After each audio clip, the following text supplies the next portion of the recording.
En cette année 2025, deux PLE nous étaient proposés en deux nuits, WrestleMania 41 et SummerSlam 2025. Mais nous avons appris que plusieurs PLE pourraient passer à deux nuits dans le futur, notamment le Royal Rumble, les Survivor Series ou encore Money in the Bank. Mais cela vaut-il le coup?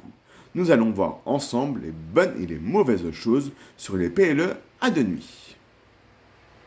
Commençons par les bonnes choses. Première bonne chose, plus de matchs proposés. Actuellement, sur un show d'une nuit, nous avons 5 ou 6 matchs. Alors que sur un show de deux nuits, nous pouvons avoir au minimum 12 matchs proposés. Deuxième bonne chose, plus de superstars présentes. Forcément, plus de matchs proposés égale plus de superstars présentes. De quoi ravir les fans du monde entier qui le regardent soit sur place ou soit à la télévision. Troisième bonne chose qui est en lien avec les deux premières, les fans seront ravis. En effet, ceux-ci seront plus motivés à aller à un show de la WWE car ils pourraient voir plus de superstars qui les font rêver à la télévision. Quatrième bonne chose, des matchs plus longs. Souvent, les matchs sont assez courts, à part l'opening et le main event. Souvent, on a l'impression que certains matchs de mid-card sont vite bâclés et vite faits à la va-vite.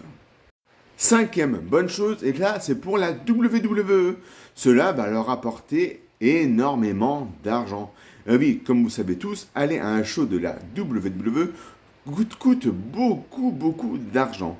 Donc, ce qui veut dire forcément sur deux nuits qu'il double quasiment les recettes lors de ces PLE. Passons maintenant aux mauvaises choses sur les PLE à deux nuits. Première mauvaise chose, les fans vont plus se débourser. Cela pourrait les freiner à aller à un show de la WWE, car cela coûterait énormément d'argent.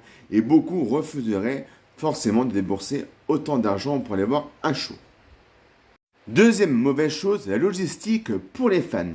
En effet, c'est une organisation car il faut prévoir quasiment 2 semaines. Car pour ma part, il faut le vendredi de SmackDown, le samedi de la première nuit et le dimanche de la deuxième nuit. Car beaucoup rentreraient le lundi chez eux ou prendraient l'avion pour ne pas aller au show du lundi soir du Raw. Pour ceux qui ont l'habitude d'aller de faire le SmackDown, le PLE et l'euro, ça ne les dérange pas du tout.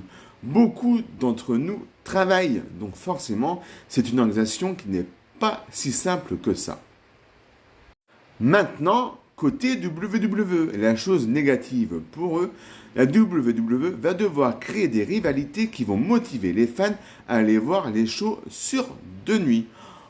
En effet, souvent les rivalités mid-card ou souvent d'autres rivalités ne sont pas exploitées à leur maximum et donnent des fois pas forcément envie de voir les matchs lors de PLE.